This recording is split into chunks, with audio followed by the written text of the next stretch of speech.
Según lo que estuvimos leyendo el día de ayer, estuvimos viendo los porqués de tanto tiempo para que Dios decidiera mandar primero al Redentor y después decidiera mandar su voluntad nuevamente a la criatura, dar nuevamente su voluntad a la criatura. Todo este tiempo de espera ahora culmina en esta tercera plenitud de los tiempos que habíamos hablado el día de ayer, que es una plenitud de los tiempos particular, o sea, para cada uno de nosotros, en que cada uno de nosotros tiene que tomar toda la inmensidad de la divina voluntad para llegar a tener lo que Dios siempre ha querido, un ser semejante a Él. Generalmente pensamos que el vivir en la divina voluntad es una meta, ¿sí? Como que tenemos la idea de que lo que Dios quiere es que lleguemos a vivir en su voluntad. ¿Sí lo han pensado así? Pues se equivocaron, porque vivir en la divina voluntad no es meta, es un medio. Igual que Él fue un medio para la Virgen vivir en la divina voluntad para lograr la venida del Redentor, igual que para Luisa fue un medio el vivir en la divina voluntad para lograr el reino, que se estableciera el reino en la tierra, para nosotros también la divina voluntad es un medio para lograr. ¿Para lograr qué? ¿Qué es lo que Dios quiere de nosotros? Que lleguemos a unirnos en el querer divino. ¿Y qué es el querer divino? El querer divino es el acto único de Dios. Sabemos que Dios tiene un solo acto y ese acto es creación, redención, santificación, que esa es la parte afuera, en la adextra de Dios, pero que también incluye el adintra de Dios, o sea, el generar y el proceder. Eso es lo que Dios hace desde toda la eternidad. Genera el Verbo, procede el Espíritu Santo, hace la creación, lleva a cabo la redención y por último la santificación, incluyendo la divinización del hombre. Eso es el acto único de Dios. Y sabemos que no hay vida sin actos. Los actos son los que van formando la vida de un ser. Por lo tanto, el acto único de Dios, el querer divino, es la misma vida de Dios. Y eso es la finalidad, esa es nuestra meta. No es vivir en la divina voluntad. Vivir en la divina voluntad es medio para lograr el fin. Por lo tanto, ahora nosotros necesitamos la divina voluntad de nosotros para poder llegar a la finalidad. No sé si queda claro esto. ¿No? Bueno, entonces por favor se van a estudiarlo allá afuera y luego nos lo vienen a explicar.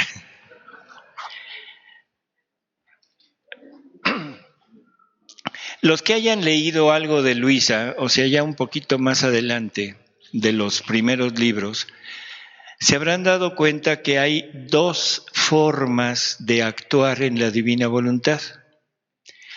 Una que es, dice Jesús, que hacer actos en su voluntad, que son actos enormes, son actos divinos, cada vez que Dios nos da su voluntad y nosotros llevamos a cabo un acto con ella, por ejemplo, un parpadeo, una palabra, un paso, cualquier acción que hagamos, si en ese momento lo hacemos con la divina voluntad, es un acto divino. que queda como acto de Dios, pero hecho a través de la criatura. O sea, la pertenencia de ese acto divino es de la criatura. El ejemplo de esto es Adán. Adán vivió durante n número de tiempo, quién sabe cuánto, vivió en la divina voluntad, en plenitud de la divina voluntad. Todos sus actos eran actos divinos. Pero cuando se sale, cuando desobedece, pierde la continuidad de esos actos divinos y quedaron nada más como actos. Y esos actos quedaron en espera de Adán cuando llegara para que se los dieran como propios, pero no fue vida. No fue vida. El ejemplo de la vida es María. María hace lo mismo que hacía Adán, pero fue continuado desde el momento mismo de su procreación hasta el momento de su muerte. Nunca tuvo un acto de voluntad humana. Por lo tanto, a ella se le aplica como vida divina, no como actos divinos. ¿Sí se logra entender la diferencia? Entonces, una cosa es hacer actos en la divina voluntad y otra cosa es hacer vida en el querer divino. El reino de Dios no se llama reino de la divina voluntad, se llama el reino del querer eterno. Y los que hayan leído los últimos libros se darán cuenta cómo Jesús siempre habla del reino de su querer, no del reino de su voluntad. Esto necesitamos irlo aclarando para tener perfectamente la idea de qué es esto que estamos queriendo hacer. Unirnos al querer divino significa vida completa. Vivir en la divina voluntad es hacer actos, a veces con la voluntad divina, a veces con la voluntad humana. Recordarán una lectura donde Jesús le dice a Luisa que al principio Él le va prestando su voluntad a la criatura para que haga un acto y luego la vuelve a tomar Él. Después se la vuelve a prestar y poco a poco se la va prestando por más tiempo, hasta que la criatura se llega a acostumbrar a obrar con esta divina voluntad y ya no le quiere volver a obrar con la suya. Y entonces ya se la da, ya en definitiva, para que se pueda unir al querer divino. Esa es nuestra meta. Ahí es a donde queremos llegar. No nada más llegar a la divina voluntad y hacer actos, a veces sí y a veces no. El motivo del retiro, como habíamos dicho ayer, es que tomemos conciencia de lo que esto quiere decir. Porque hablar de la divina voluntad, hablar de lo sensible nuestro es muy sencillo. Todos los que estamos aquí, quiero pensar, todos queremos vivir en la divina voluntad. Todos estamos felices porque la divina voluntad viene a mí. Todos estamos inmensamente agradecidos con Dios porque me da su voluntad para hacer actos. Pero yo pregunto, ¿realmente es la divina voluntad la que está actuando con nosotros ahorita? ¿En este momento tenemos la divina voluntad como prioridad en nuestra vida? Qué bueno que dijeron no, porque nadie aquí tiene ahorita como primer punto a la divinidad. Tenemos a la divinidad en nuestra mente, tenemos a nuestra divinidad en nuestros deseos, pero no la tenemos en nuestras acciones. Me siguen preocupando cosas del mundo. Sigo pensando en el mundo, sigo queriendo seguir en el mundo, quiero seguir actuando en el mundo, planeo para el mundo, hago todo para el mundo. Pero eso sí, al final digo, todo en la divina voluntad. Señores, perdónenme, pero esto no es vida en la divina voluntad. Les dije el día de ayer que este no era un retiro, este era un regaño. Iba a ser un regaño, y es regaño para mí también, no. No crean que yo lo estoy diciendo de mí para afuera, sino es para mí mismo. Porque no hemos entendido qué es vivir. No hemos entendido qué es lo que Dios quiere de nosotros. Y ojalá que logremos tomar conciencia de lo que Dios quiere. Y para eso los invito nuevamente, igual que ayer, a entablar un diálogo con las lecturas que vayamos haciendo, no una escucha. No se sienten a escuchar, porque el que escucha no aprende. Aprende el que dialoga. Aprende el que saca sus dudas. Aprende el que saca sus conflictos interiores. ¿Por qué? Porque la santidad humana, la santidad hasta ahora es una santidad basada en las virtudes. Son actos humanos, son actos de virtud, de voluntad humana. Y la voluntad humana, aún en lo santo, es contraria a Dios. Jesús tuvo que pagar una muerte por los actos más santos de todos los santos que ha habido. ¿Estarían de acuerdo con eso? ¿Por qué? ¿Por qué tuvo que sufrir una muerte por cada acto santo de la criatura? Porque la finalidad de los actos de Dios en la criatura era reproducirse, generar una vida divina en cada acto. Y para que eso se pueda llevar a cabo, se requiere de una voluntad divina que lleve a cabo ese acto. Y hasta el día de hoy, bueno, hasta antes de Luisa, para no meternos en problemas, hasta antes de Luisa, ninguno había realizado un acto con la voluntad divina. Por lo tanto, esos actos santos valorizados por la gracia, para el hombre fueron muy buenos. Al hombre le dieron el pago, vamos a decirlo así, de la santidad humana. Exentaron el purgatorio, sí, pero Dios, para poder darles ese valor, tuvo que morir en Jesús. ¿De acuerdo? Así que ahora vamos a oír qué es lo que Jesús nos dice de lo que la divinidad quiere. Y dice: hija mía, así como fue de la redención, así es de mi voluntad, para hacerla conocer y hacerla reinar como acto primero de vida en la criatura, se necesita el cumplimiento de los actos.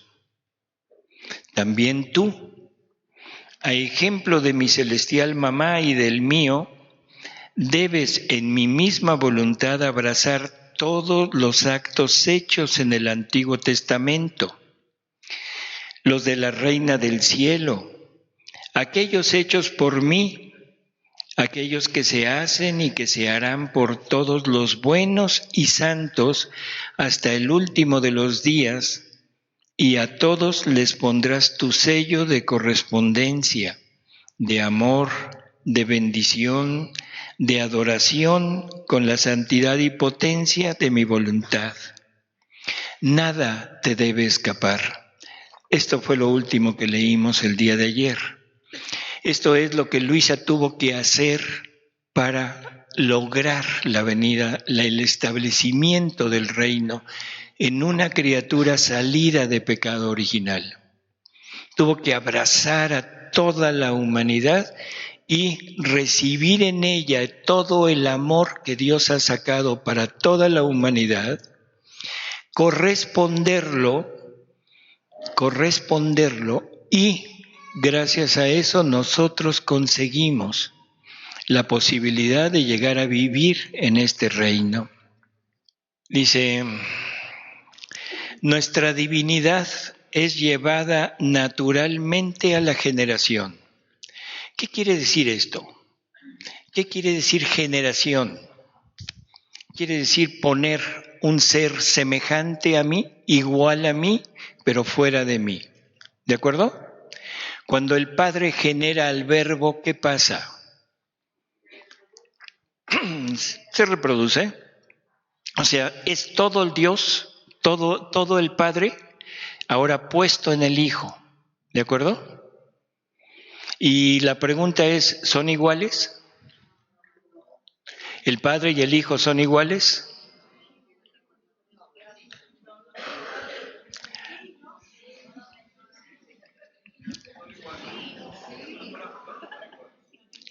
A ver, levanten la mano los que digan que sí son iguales. Ahora los que digan que no. Ni modo, ganaron los que no. No son iguales. No son iguales. El Padre genera, el Hijo es generado. El Padre crea, el Hijo no es creado, pero es el que lleva a cabo la creación. Pero la diferencia está en la acción. Es el mismo ser, la misma divinidad, todo lo mismo, pero con acción diferente. El Padre no es Hijo, el Hijo no es Padre. ¿De acuerdo? Son diferentes. Sin embargo, es la misma divinidad puesta en el Hijo. Son dos personas distintas en un solo Dios verdadero. De esa relación entre los dos, que ya hemos hablado mucho de cómo se forma la Trinidad, bueno, perdón, está mal dicho, no es cómo se forma, sino qué es la Trinidad. De esa relación entre los dos es el modo en el que el amor divino queda completado. ¿El amor del Padre es amor total? ¿Sí o no? Se equivocaron de nuevo. ¿El amor del Hijo es total? Ah, ¿verdad? Ahora sí. El amor del Padre no es total. ¿Por qué? Porque le falta la correspondencia. Le falta la correspondencia. Y la correspondencia es la que le toca al Hijo. Por eso es que el Padre genera. Si el Padre hubiera estado completo en él, perdón, no es completo, sino el amor total en él, no hubiera tenido necesidad de generar. ¿Para qué? Si genera es porque algo le falta. Y lo que le falta es la correspondencia. Y esa es la que tiene que darlo otra persona, igual que él, para poderlo recibir en totalidad y poderle pagar con amor divino. Porque si no, Dios no quedaría satisfecho. Esto lo hemos visto ya muchas veces con ustedes con el ejemplo de Fifi, ¿se acuerdan? Entonces creo que no hay necesidad de repetirlo. Dos naturalezas divinas para poder entablar esa relación de amor. Cuando el Padre da todo lo que tiene, ama hasta donde tiene, dándose. Ahí es generado el Hijo y ahora el Hijo corresponde hasta donde tiene, que es dándole cumplimiento a todo lo que el Padre quería. En ese momento el amor divino queda completo, queda total, y por eso es que procede el Espíritu Santo. ¿Qué es el Espíritu Santo? Es el amor tanto de dar como de correspondencia. Por eso es que el Espíritu Santo es el amor divino. Por eso es que el Espíritu Santo es el que nos puede comunicar todo lo que Dios es, todo lo que Dios quiere de nosotros. Ni siquiera el Hijo me pudo comunicar lo que me comunica el Espíritu Santo. Ya quedó Dios englobado, ya quedó Dios, el amor divino ya quedó totalizado. Pero la naturaleza del amor es darse.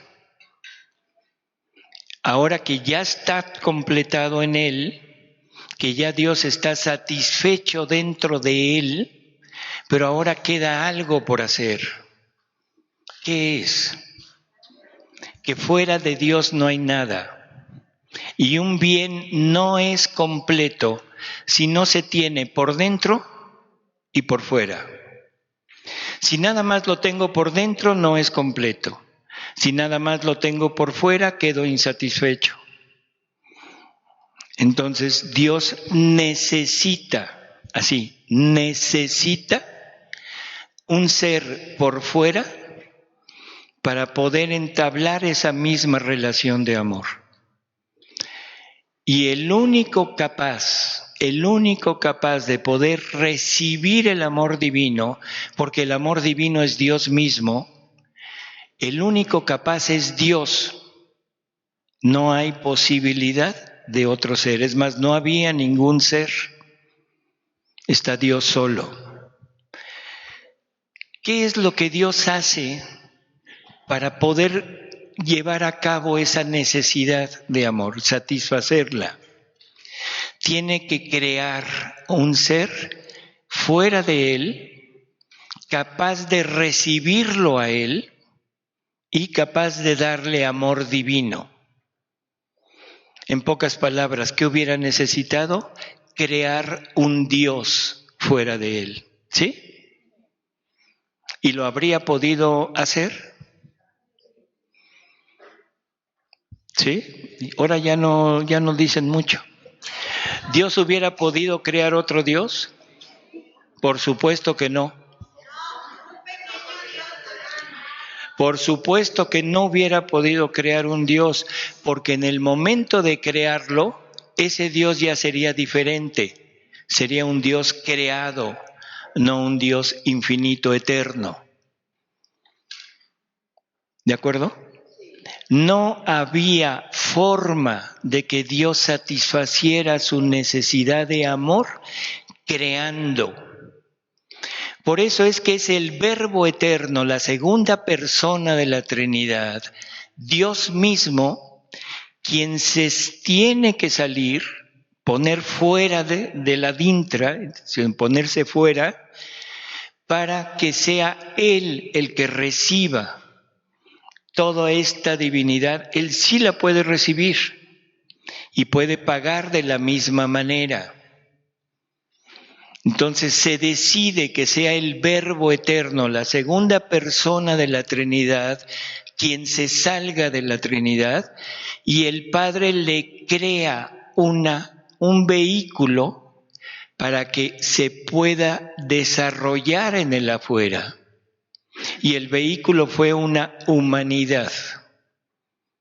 Por eso es que la humanidad del Verbo eterno, que la conocemos con el nombre de Jesús, es la primera humanidad creada en la mente de Dios. Y eso nos lo dijo San Pablo, que Él es el primogénito de toda la creación, que en Él fuimos creados, que en Él somos, que en Él existimos, que en Él nos movemos. Jesús es la causa de toda la creación. Es el modelo. Pero como Dios es medio ambicioso, no se conformó con uno, quiso más. Pero ya no podía. ¿Cómo puede crear más seres humanos divinos si su voluntad ya está toda y su divinidad está toda en Jesús? ¿Cuál será el medio? Él quiere más, pero ¿cómo lo logra? Creándonos a nosotros, creándonos a nosotros y dándonos la posibilidad de que el Verbo encarnado, Jesús, se ponga en nosotros, pero se ponga para obrar, para actuar, no para morar en mí. Es muy diferente morar que actuar. ¿De acuerdo? Cuando nosotros recibimos la Eucaristía, Jesús mora en mí. ¿Sí? Pero no está actuando en mí. Yo no puedo decir que cuando recibo la comunión, ahora mis actos son divinos. No es cierto. Es un Jesús que está dentro de mí, pero no está actuando en mí. Cuando Dios crea al hombre, cuando Dios crea a Adán, ahí se puso la divinidad, se puso Jesús, así con el nombre Jesús, se puso en el hombre, se puso en Adán. Y esto también ya lo hemos platicado mucho. El árbol de la vida que estaba plantado en el centro del paraíso, y que el paraíso es el hombre, no era un lugar en la tierra, el paraíso es el hombre. El árbol de la vida estaba plantado en el centro del paraíso. Y ya sabemos que el centro del paraíso era el hombre, donde estaba plantado el árbol también del conocimiento del bien y del mal.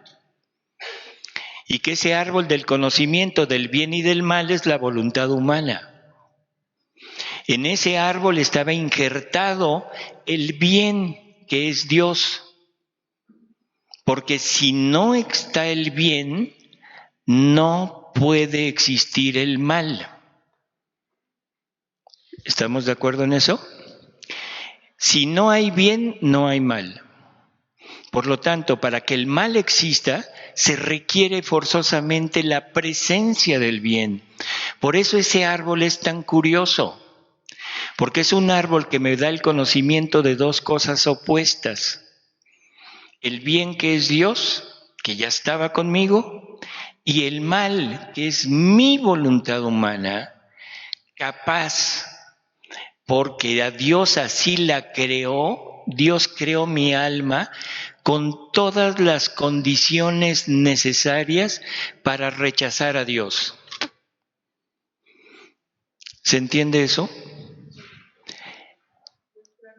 Podríamos decir, dije podríamos, que Dios creó mi voluntad para decirle no.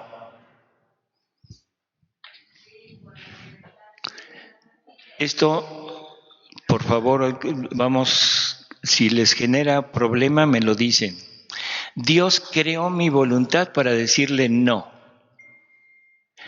Si Dios me hubiera creado a mí y a cualquiera de nosotros para Él morar en mí, sin que yo le pudiera decir que no, Dios hubiera creado un títere. Seríamos un títere. O sea, Dios con su muñeco, como nos llamemos. Eso no era decoroso para Dios y aparte no seríamos semejantes a Dios. Dios nos creó a su imagen y semejanza y Dios es libre.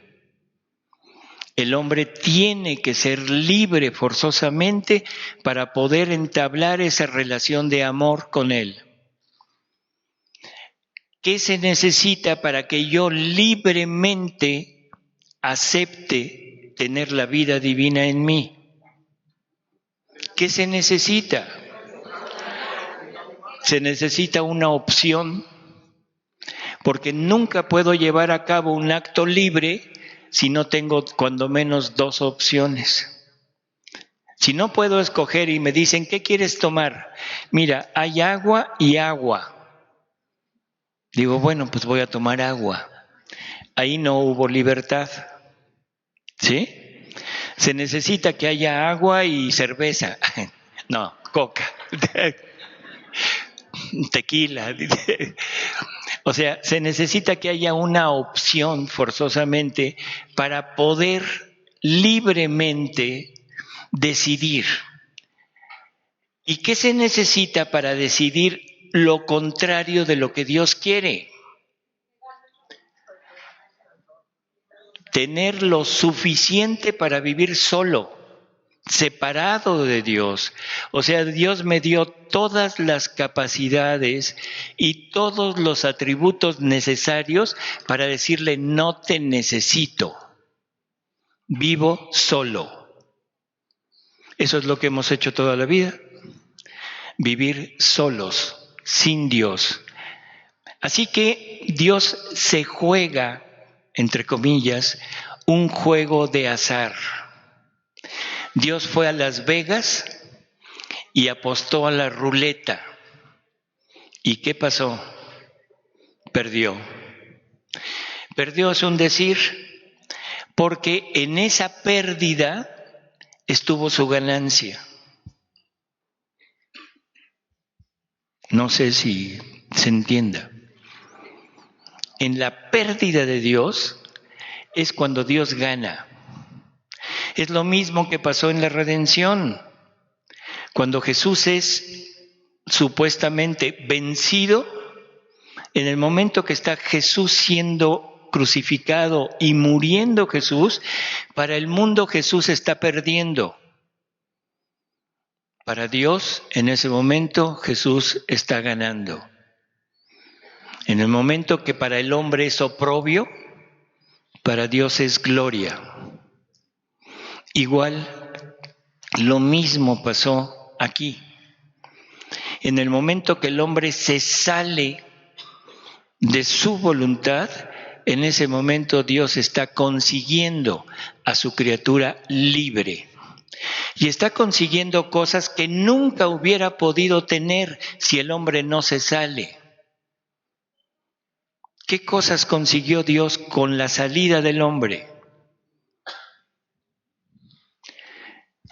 El acto conquistante de Dios. Nunca hubiera podido decir Dios conquisté si siempre hubiéramos sido serviles a Dios. Dios consigue el acto creciente que nunca hubiera podido tener si nunca hubiéramos sido, si nunca nos hubiéramos salido. ¿Se entiende? O sea, Dios había cosas que debería de tener, pero que no podía tenerlas sin una voluntad rebelde. Ojalá y que no haya muchas dudas. Padre, ¿qué opina de esto? Bueno.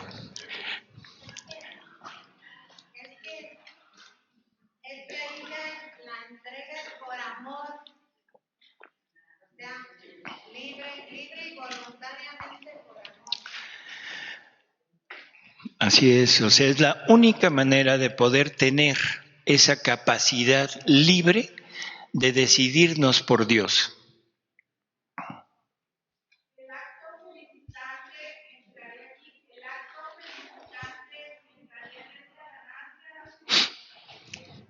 No, porque el acto felicitante es lo que Dios da a los bienaventurados y a los habitantes del cielo. Y ese de todas maneras estaba. Hay que entender que los actos de Dios los podemos dividir en dos tipos de actos de Dios. Los actos de Dios en el cielo, para los bienaventurados, y los actos de Dios para la criatura, para todos los viandantes o los que vivimos aquí. Los actos de Dios en el cielo son de Dios para todos, pero los bienaventurados no le dan nada a Dios. Absolutamente nada. En el cielo todo es de Dios. Nada es de la criatura. Todo es de Dios. La única manera de tener actos que Dios no tiene en el cielo era aquí. Y son los actos, ya lo repito, el acto conquistante y el acto creciente. Conquistante se entiende perfectamente que es un Dios conquistando a una voluntad rebelde que por medio de amor, por medio de conocimiento, conquista, y esa voluntad rebelde dice: no quiero nada conmigo, quiero contigo. Ese es el acto conquistante.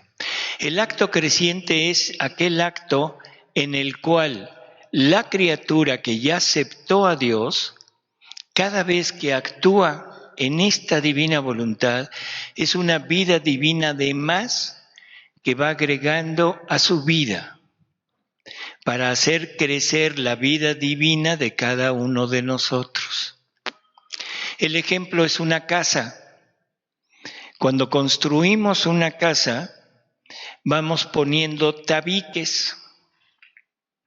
Y en la medida que yo ponga tabiques, es en la medida que va a ser lo grande de mi casa. ¿Se entiende? Si nada más tengo 10 tabiques, pues no voy a poder hacer una casa. Haré la casita para mi ratoncito o algo así. Pero si tengo millones de tabiques, puedo hacer una casa enorme. Los tabiques son los actos. Entonces, en la medida que yo voy actuando en la divina voluntad, voy haciendo crecer la vida divina que tengo en mí. Así que ese es el punto principal del acto conquistante y creciente. Lograr tener para Dios algo que Él no tiene en el cielo, que no le es por naturaleza a Él. Todo lo demás es naturaleza divina, pero esto es del hombre. Ahora, se necesita un Jesús que venga a morar en mí y a obrar en mí para llegar a esto. ¿Cómo lo logra? Primero, convenciéndome. Bueno, antes que eso, primero me necesita redimir. Porque para llegar a esto necesito la gracia. Cosa que los del Antiguo Testamento no tenían. Por eso es que todos los buenos, los santos, los grandes del Antiguo Testamento no pudieron entrar al cielo, porque estaban muertos a la gracia. Incluso San José se tuvo que ir al seno de Abraham a esperar la redención para poder entrar al cielo. Entonces, primero se necesita la redención para tener esta parte, y eso es lo que Jesús viene a hacer como primera cosa, pero no como finalidad, sino como un medio para lograr su finalidad. Y su finalidad es restituirnos al reino del querer divino. Y en este reino del querer divino, ahora es ya cuando Él logra su triunfo. Pero para eso tuvo que pasar 30 años de su vida, 31 con el embarazo, sufriendo, rehaciéndonos a nosotros. Todo acto humano es muerte. ¿De acuerdo? La sentencia en el paraíso terrenal fue: el día que comas del fruto de ese árbol, irremediablemente morirás.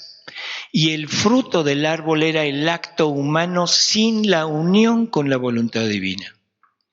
¿Cuántos frutos nos hemos comido? ¿Quién sabe cuántos? Una muerte de Jesús por cada uno de nuestros actos. Una muerte de Jesús que viene primero a pagar lo que el Padre sentenció. Porque el Padre me dio una sentencia: cada acto de tu voluntad es muerte irremediable. Y la palabra irremediable en Dios es absoluta. Te tienes que morir por fuerza. No hay nada que quite un decreto divino. Así que cada acto nuestro sin la voluntad de Dios es una muerte que tenemos que morir. que tenemos que sufrir, perdón. Bueno, esa muerte es el que la viene a pagar es Jesús, porque es el único que puede saber cuántas muertes le debo. Nosotros no tenemos ni la menor idea de cuántas muertes debería yo de sufrir. ¿De acuerdo? Desde que entramos aquí hasta ahorita, no sabemos cuántas muertes, cuántos respiros, cuántos latidos, cuántos pensamientos, cuántos movimientos, quién sabe. Entonces, cuando la criatura peca, Dios obtiene unos actos que no hubiera tenido de otra manera, como es el conquistante y el creciente.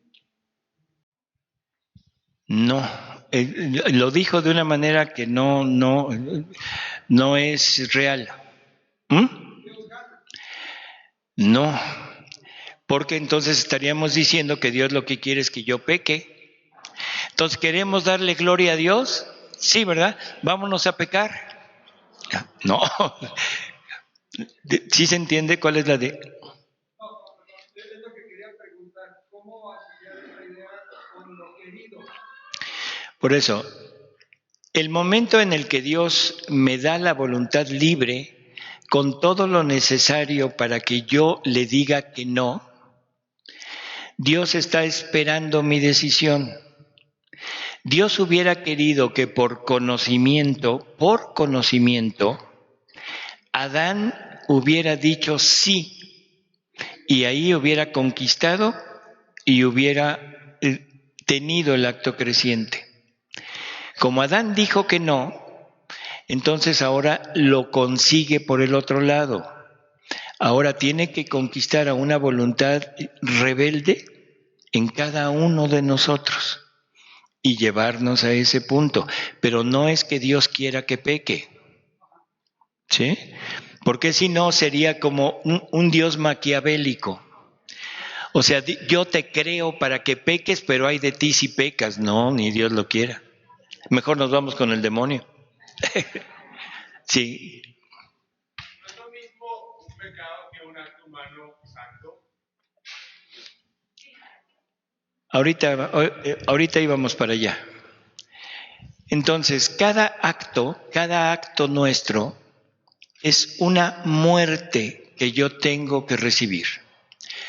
Ahora, nosotros hemos catalogado nuestros actos a veces como actos buenos, a veces como actos santos, a veces como pecados veniales y a veces como pecados mortales. Pero el que yo haga un acto santo, si en ese acto santo no estoy dándole vida a la vida divina en ese acto, ese fue hecho con voluntad humana. Por lo tanto, es merecedor de una muerte. Pero no es un pecado. Es que la palabra pecado es muy tendenciosa. Perdón que lo diga de esta manera, pero así es. Porque ahora yo puedo considerar que nunca he pecado o que he pecado poquito. Cuando que en realidad el verdadero fondo del pecado es no darle vida a la vida divina en mis actos. Ahora, en relación al prójimo, ahí sí los puedo catalogar como actos de pecado venial, como actos de pecado mortal. Pero es en relación con el prójimo, no con Dios. Mi relación con Dios en cuanto a pecado es no darle vida a Él en mis actos o darle vida en mis actos. Y lo mismo da uno que otro. No sé si queda claro. Bueno, yo había entendido que el pecado era todo aquello que te alejaba de Dios. Así es. Si por ejemplo los actos eran actos humanos, pero tus actos bondadosos nos acercaban a Dios, no podemos decir que eran pecados porque al contrario de alejarnos nos acercaban. Sí, yo no dije eso. O sea, yo lo que dije es esto. Cuando el hombre de la redención para acá es merecedor de la gracia, Dios nos da su gracia, la gracia santificante y la gracia habitual, para que le dé valor a mis actos. Ahora, mi acto bueno tiene un valor ante Dios porque va fortificado con la gracia. ¿De acuerdo? Entonces, Dios me va a medir, me va a juzgar hasta donde yo conozco de Él. Y si yo conozco que vivir en la virtud y vivir en la gracia es lo que Dios pide, se me toma como un acto santo y como un acto muy meritorio a Él. Y Él lo acepta como tal y le da el valor y le da el premio que merece. Por eso es que toda la santidad que ha habido de Cristo para acá es una santidad que ha crecido, que ha sido muy buena, incluso grandes santos que han llegado incluso a exentar el purgatorio. No hay nada que purgar, no hay vacíos de amor en su interior de ellos, pero eso es de acuerdo a lo que ellos conocían. ¿Sí? ¿Sí se entiende? Dios paga el resto de lo que les falta. Dios dice, me debes una vida divina, no me la puedes dar porque no tienes vida divina, porque no te la quiero dar todavía. No importa, tú haz hasta donde yo te pido. ¿Ya lo hiciste? Aquí está el resto que te falta. Y entonces tu acto es perfecto. Pero eso no quiere decir que San Francisco de Asís haya hecho un acto divino. No. La Madre Teresa de Calcuta nunca hizo un acto divino. No. ¿Por qué? Porque no lo conocían. Y si no conozco, que ese es otro de los puntos que vamos a tratar, la necesidad del conocimiento, si no conozco, ¿cómo puedo desear algo que ni siquiera sé que existe? No sé si le queda claro.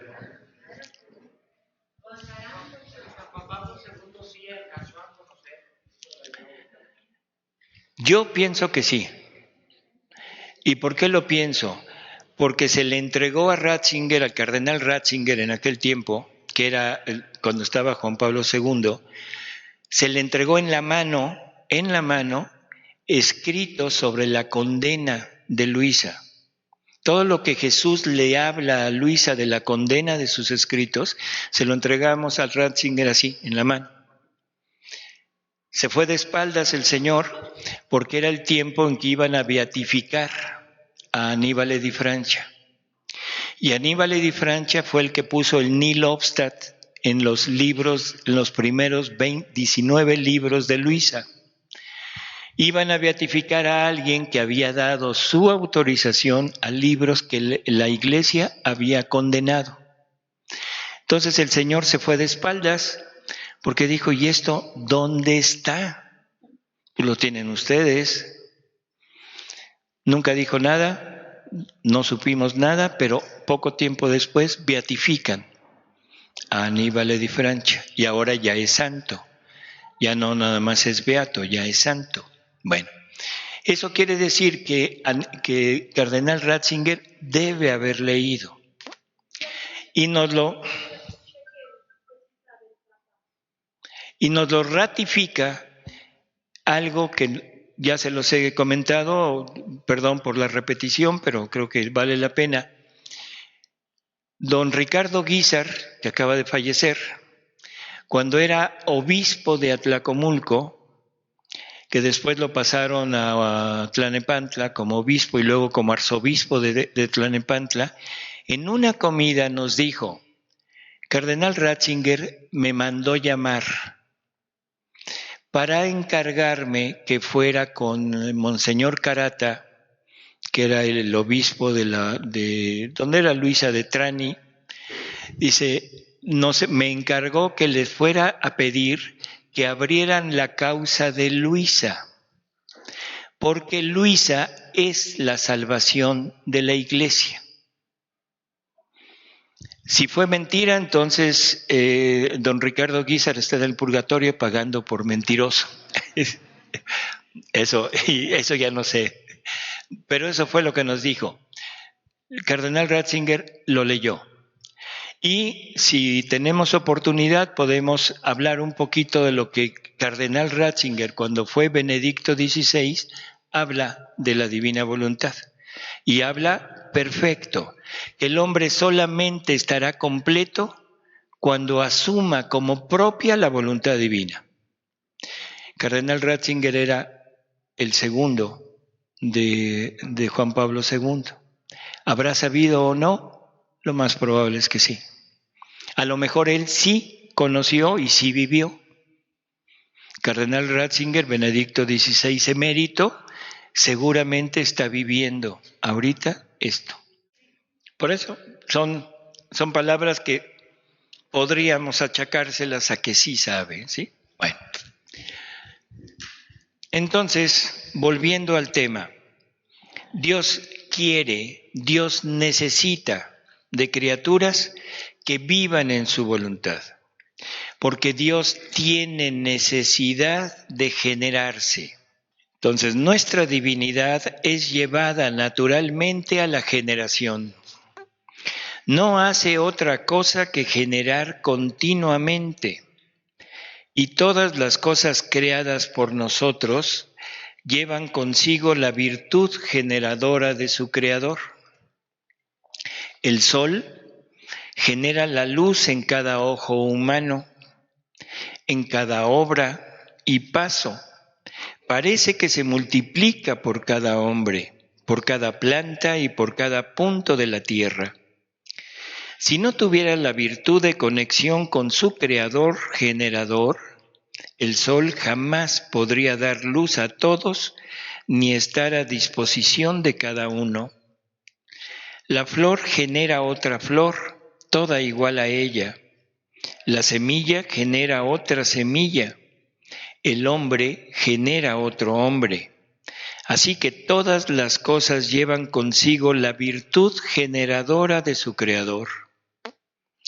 Así que somos llevados naturalmente a generar y a reproducir seres semejantes a nosotros.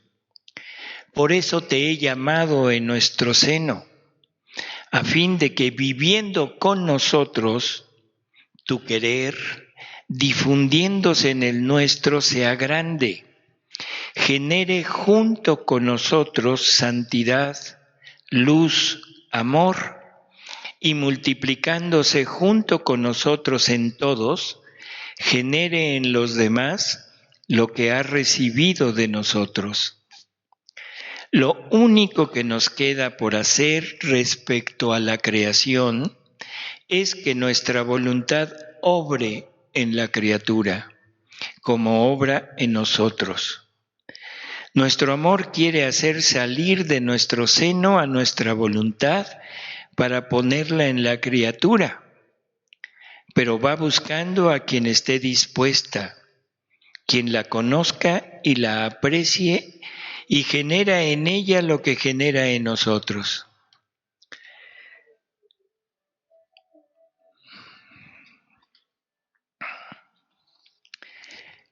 Para hacer con nosotros lo que hacemos nosotros. Luisa, en su primera etapa de vivencia, de esta convivencia con Jesús, la ponen como oficio, le dan el oficio de alma víctima. Un alma víctima igual que todas las almas víctimas que hemos conocido, una Catalina Emmerich, en fin, personas que han recibido en su cuerpo, la pasión, los sufrimientos de Jesús. Ese es el primer oficio que le toca a Luisa. En el libro 12 le dice, te voy a cambiar de oficio. Ahora te voy a dar un oficio más grande. Te voy a dar el oficio de hacer lo que hacía mi humanidad en mi voluntad. O sea, ahora ya no es nada más el alma víctima. Ahora tiene que tomar la divina voluntad en ella y hacer lo que Jesús hacía. ¿Y qué hacía Jesús? abarcar a toda la humanidad, rehacer a toda la humanidad, rehacer. O sea, volver a hacer todos los actos nuestros, hacerlos nuevos, pero en forma divina. ¿Qué quiere decir eso? Darle a Dios el amor que Dios quería recibir en cada acto de nosotros. No es que Jesús haya tenido que fumarse un cigarro para rehacer mi acto de fumar, no, sino el amor que yo debería de haberle dado a Dios en cada acto. Eso es lo que Jesús tiene que ir haciendo en él. Y lo tiene que hacer en el transcurso de toda su vida, desde el momento mismo de la encarnación hasta que expira. Así que el trabajo de Jesús en la tierra fue ese fue el trabajo grande de Jesús. Una vez hecho esto, al poco tiempo le dice, te voy a cambiar de oficio. Ahora te doy el oficio que hacía mi voluntad en mi humanidad. Ahí la pone a hacer el oficio de Dios. La pone a hacer el oficio de generar seres similares a Él. Eso es lo que nos dijo, no sé si se fijaron.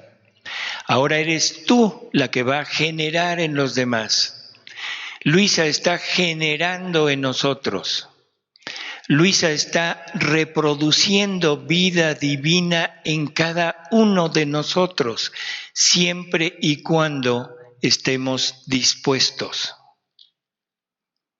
¿Dispuestos? ¿Dispuestos a qué? ¿A vivir en esa locura del sentimentalismo? ¿A vivir en esa locura del yo siento y alabado sea el Señor y gritos y cantos y bailes? No, es estar dispuesto a morir a mí, estar dispuesto a nunca darle vida a un acto de mi voluntad en mí para tener el acto de la voluntad divina en mí. A eso es a lo que debo estar dispuesto, no a los gritos, ni a las alabanzas, ni al repetir inmenso de te amo, te bendigo, te adoro, te glorifico. No, momento. Eso es bueno, sí, pero eso no es, porque eso me estoy dando gusto yo. Cada vez que yo hago algo que me agrada a mí, la divina voluntad no está. Esto es vivir en la voluntad divina, darle muerte a todo lo mío. Y lo mío es incluso lo santo, pero que me agrada, porque entonces el que está sacando provecho soy yo. ¿Se entiende? Cuando me paro fervoroso, ¿qué mérito tengo por ir ante el Santísimo o ir a misa o hacer lo que sea? ¿Qué mérito tengo? Ninguno, porque es lo que yo siento, es lo que yo deseo, es lo que estoy haciendo para mí. Pero cuando me paro frío y hago lo mismo, ahí las cosas cambiaron.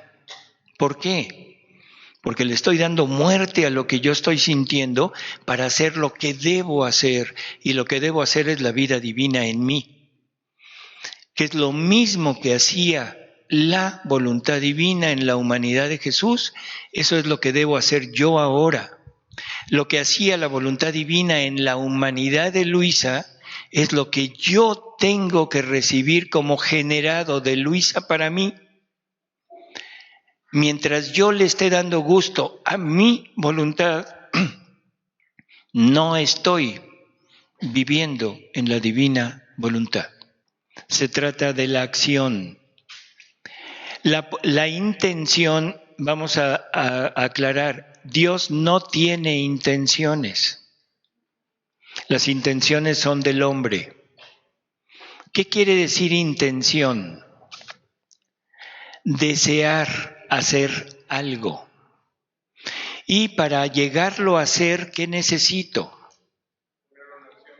Poner una acción o muchas acciones para poder ir logrando lo que yo tengo la intención, lo que intento hacer. Dios no tiene intenciones. Cuando Dios piensa o desea o como le queramos decir algo, en ese momento está hecho. No hay un lapso de tiempo. La intención y la acción en Dios es lo mismo. Cuando el hombre tiene intenciones, quiere decir que está actuando con la voluntad humana. Cuando el hombre está actuando con la voluntad divina, nunca dice yo quiero, sino yo hago. Como ejemplo nada más en el Evangelio, vamos al Evangelio, ¿les parece? En el Evangelio Jesús nos dice, cuando está hablando de la fe, ¿se acuerdan? En Lucas, si lo quieren consultar después. Les dice, si tuvierais fe del tamaño del granito de una semilla de mostaza, le dirías a ese monte, arráncate, y se arrancaría y se echaría al mar. Y luego dice, yo les aseguro que cuando ustedes pidan algo, si lo piden con verdadera fe, ya no pedirían, sino estarían agradeciendo lo que ya les fue concedido. No sé si esto se entiende. Yo necesito, ¿qué les digo? Trabajo.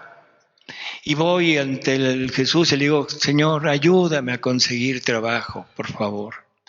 Virgencita, ahí échame la mano, que consiga yo trabajo. Bueno, es una intención humana y Dios dirá, bueno, vamos a ver qué le damos a este, vamos a ver qué merece.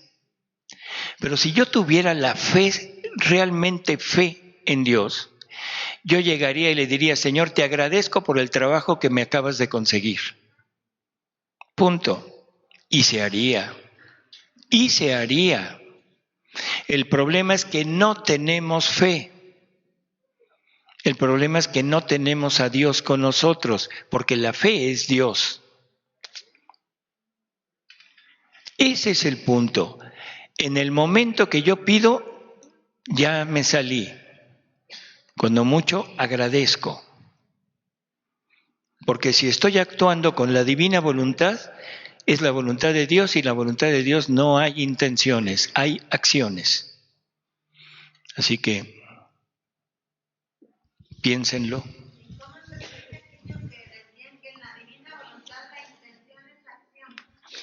Es el alma de la acción. Pero, a ver, les voy a pedir de favor que pongan atención a esto. En Luisa, en los escritos de Luisa, hay 3 etapas. La etapa de las virtudes, del libro 1 al libro 10. Ahí son virtudes humanas actuando. El libro 11 es un libro especial, esto no lo consideramos como etapa. El libro 11 es el libro del cambio. Es decir, mira, esto es bueno, pero ahora ya viene el apagón y viene el ¿qué? HTM o ¿qué? Bueno, lo que viene. Entonces, la santidad humana es buena, sí, pero ya viene el apagón de la santidad humana. Ahora viene la santidad divina y necesitas un codificador si quieres seguir con tu mismo receptor. ¿Sí? Entonces, la televisión vieja, esas grandotas así, somos nosotros. Entonces, o nos rehacen una pantalla plana, así, es último modelo, o nos dan un codificador. El codificador ya no acepta la señal anterior. Así que este es el punto necesario. Necesitamos entender que son etapa de virtudes. Nos va a hablar de lo que conocemos. La etapa del cambio es el anuncio de que viene el apagón. Y luego, del libro 12 al libro 24, es la recopilación de todas las verdades sobre la divina voluntad. Es estar juntando el material necesario para entrar a vivir en el querer divino. para construir nuestro reino en el querer divino. Y del 25 al 36 es lo que le pasa a Dios cuando el hombre vive en la divina voluntad. No es lo que le pasa al hombre, sino lo que le pasa a Dios. Porque el beneficiado en esto no es el hombre. El beneficiado en esto es Dios. Entonces vamos quitándonos nuestra idea, esta idea tan egocéntrica que tenemos de que yo soy el beneficiado por vivir en la divina voluntad. No puedo decir que no, pero el verdaderamente beneficiado es Dios.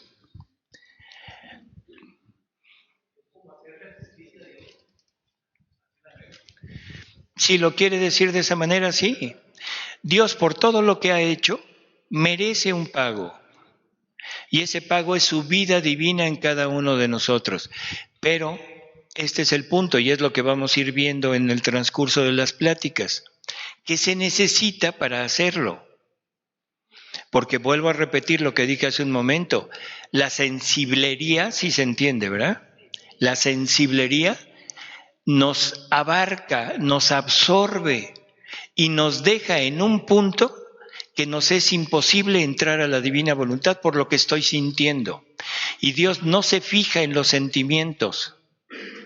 Yo no tengo control sobre lo que siento, pero sí tengo control sobre lo que hago.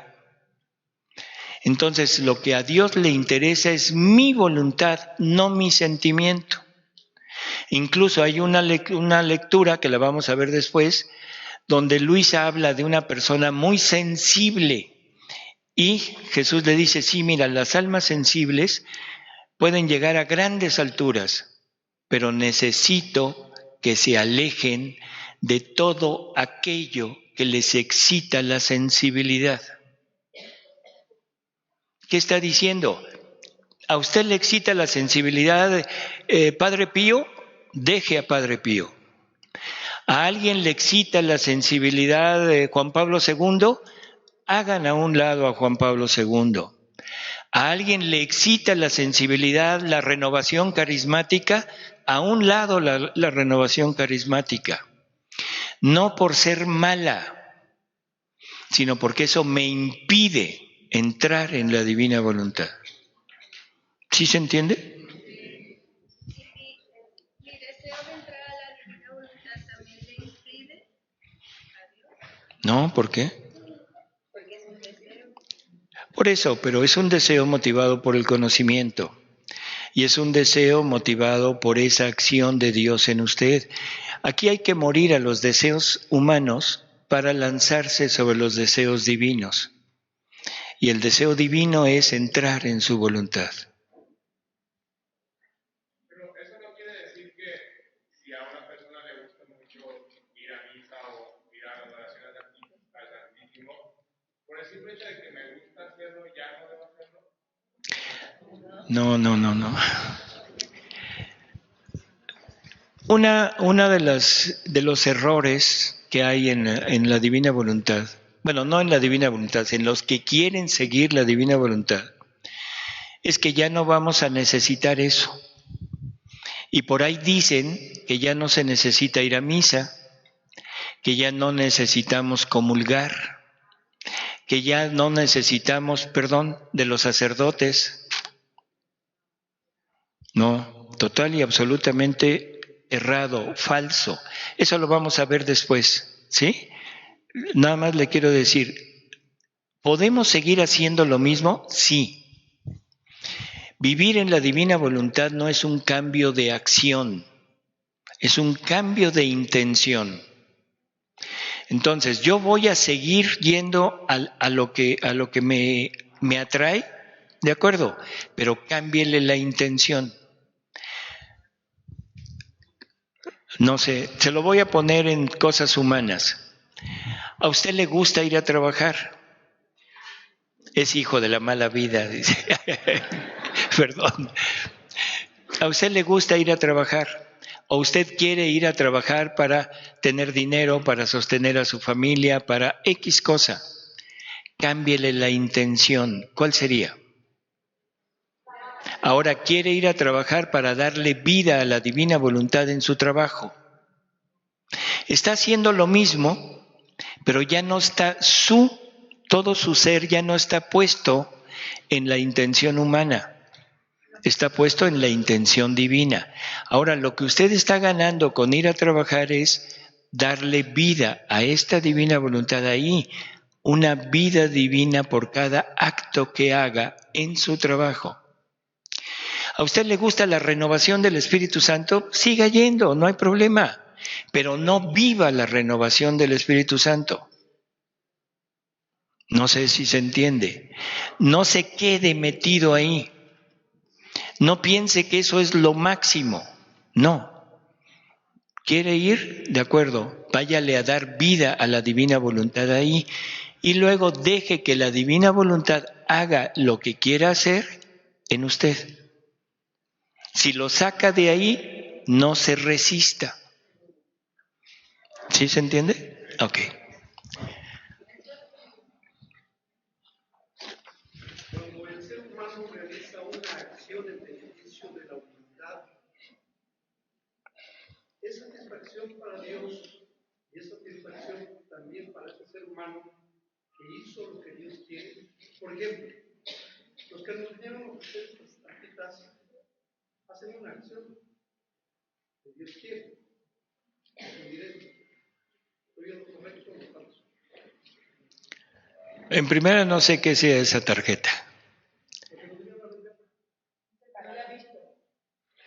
Ah, bueno, o sea, ¿es de aquí?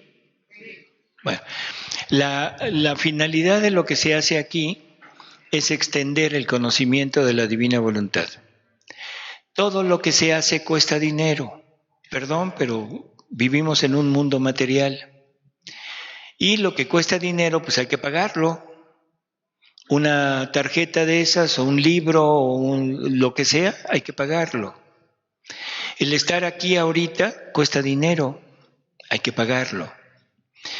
Pero eso no importa, porque lo que importa cuál es la finalidad. La finalidad es extender el conocimiento del reino, no hay problema. Cosa diferente de si ahorita Carlos Slim le dona X cantidad de dinero para darle de comer a los tarahumaras. Primero habría que analizar cuál es la finalidad, cuál es la intención de él. Si la intención de él es reducir impuestos, pues mire, le podrá haber alimentado a todos los que usted quiera, pero a él no le cuenta. ¿Sí se entiende? O sea, todo depende de la intención, que vaya atrás de la acción. Entonces, midamos no la acción, sino la intención. Y creo que con eso quedaríamos. Dice que para Dios la acción y la intención es lo mismo, que cuando Él tiene la intención actúa. Pero en los volúmenes dice que Jesús tenía la intención de derramar sus amarguras y de mandar flagelos y castigos a la tierra, pero no tenía la acción de hacerlo, Luisa lo detenía. Sí, pero la acción de Dios se llevó a cabo. Cuando Dios decide, cuando Dios necesita hacer algo, por ejemplo, la justicia divina, el hombre merece ser castigado. Y va a ser castigado, quiéranlo o no lo quieran. Ahora, que haya alguien que se interpone y dice, no, espérate, no los castigues a ellos, castígame a mí, lo hace, pero toda la justicia divina sale, tiene desahogo ahora sobre una criatura, no sobre todos. Pero la justicia divina queda aplacada.